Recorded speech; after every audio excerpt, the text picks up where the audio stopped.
सबको लगता है कि महिला आरक्षण कानून जो है पारित नहीं हो पाया और वह बिल जो है पार्लियामेंट में गिर गया। लेकिन दोस्तों आज मैं आपको 5 ऐसे कारण बताऊंगा ना जिसे सुनकर आप चौंक जाएंगे और नरेंद्र मोदी की चाल क्या थी इस कानून को लाने के पीछे आप उसकी सच्चाई जान पाएंगे और विपक्ष में किस प्रकार की भूमिका रही है इस बिल को गिराने में आप इसके बारे में डिटेल में जान पाएंगे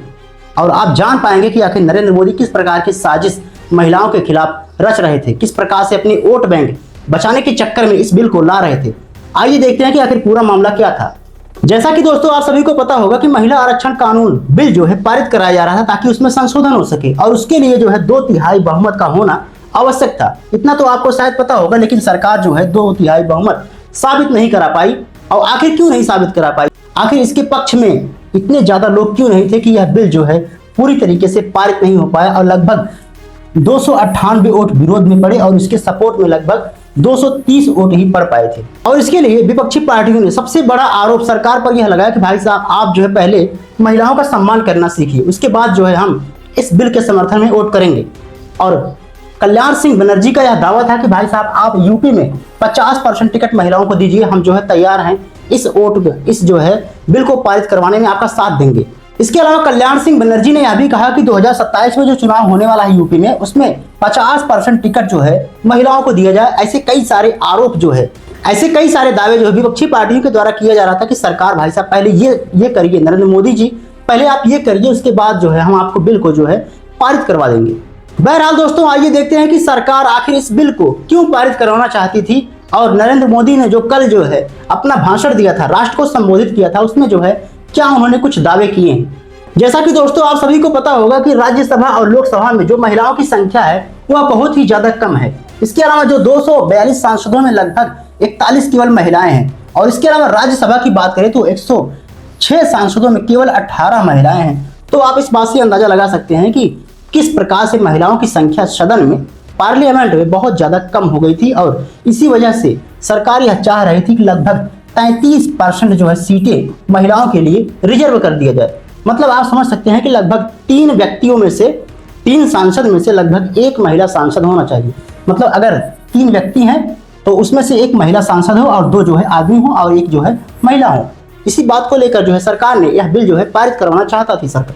और इसी बात को पूरा करने के लिए सरकार जो है बिल को पारित करवाना चाहती थी। लेकिन सवाल यह है कि जब सरकार इतने अच्छे काम करने जा रही थी तो आखिर यह बिल जो है क्यों पारित नहीं हो पाया, क्यों जो है इस बिल को सरकार को वापस लेना पड़ गया। इसके अलावा सरकार ने यह भी कहा कि भाई साहब जो 131वां बिल जो है जो आप पारित नहीं कर रहे हैं ना, जो महिलाओं के अधिकार है ना वो जो है हम दिला कर रहेंगे। यह जो है सरकार के द्वारा ये जो है बयान जारी किया गया है कि हम इस पर जो है अभी भी काम कर रहे हैं और आने वाले समय में जल्द ही महिलाओं की सुरक्षा को लेकर, महिलाओं की संख्या ताकि वहां पर बढ़ सके पार्लियामेंट में, तो हम इस पर जो है पूरी तरीके से काम करेंगे अभी आगे और इस बिल को पारित करवाकर ही मानेंगे। बहरहाल आइए देखते हैं कि आखिर बिल जो है पारित क्यों नहीं हो पाया। विपक्षी पार्टियों ने कौन कौन सा आरोप सरकार पर लगाया है। दोस्तों जैसा कि आप सभी को पता होगा कि यह बिल पारित करने के लिए सबसे पहला कारण यह था कि 2/3 बहुमत जो है सरकार के पास मौजूद नहीं था। मतलब 352 सांसद इसके पक्ष में जो है वोट देने चाहिए थे, तब जो है यह बिल जो है कानून बन जाता, यह जो है पारित हो जाता आसानी से। इसके अलावा विपक्ष ने सबसे बड़ा आरोप सरकार पर यह लगाया कि भाई साहब आप जो ये कानून 2029 में लागू करने की बात कर रहे हैं, 2034 में लागू करने की बात कर रहे हैं, जनगणना के बाद लागू करने की बात कर रहे हैं, उसे जो है तुरंत लागू करिए। आप जनगणना के बाद क्यों लागू करेंगे, उसे जो है पहले ही लागू करके दिखाइए, तो है जो हम इस पर जो है वोट करने के लिए तैयार हैं। इसके अलावा इस बिल के ना पारित होने की सबसे बड़ी वजह यह थी कि लोकसभा में सीटों की संख्या जो है 815 बढ़ाए जाने की जो है इसमें सिफारिश की गई थी ताकि यह बिल जो है पारित हो सके। और सबसे बड़ा रीजन था यही था कि इसी वजह से जो है बिल पारित नहीं हो पाया। दोस्तों आइए समझते हैं कि आखिर इसका मतलब क्या है। जैसा कि शायद आपको पता होगा कि यह जो है इतना जो रीजन है उत्तर दक्षिण भारत के अंतर्गत आता है और यह जो उत्तर भारत के अंतर्गत आता है और जनसंख्या वृद्धि में सबसे बड़ा हाथ जो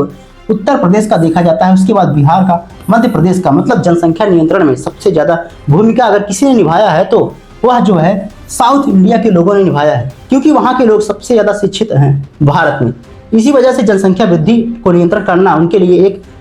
आम बात है। और इसी वजह से विपक्षी पार्टियों को यह लग रहा है कि अगर भाई साहब 850 सीटें आप जो है बढ़ाने की बात कर रहे हैं इतनी संख्या में, तो लगभग जहां पर जनसंख्या ज्यादा है तो वहां पर जाहिर सी बात है वहां से सांसद विधायक ज्यादातर चुन के जाएंगे पार्लियामेंट में, और यहाँ से जो यहाँ की जनसंख्या है कम होने की वजह से जो यहाँ की जनसंख्या, यहाँ के सांसद जो है पार्लियामेंट में कम पहुँच पाएंगे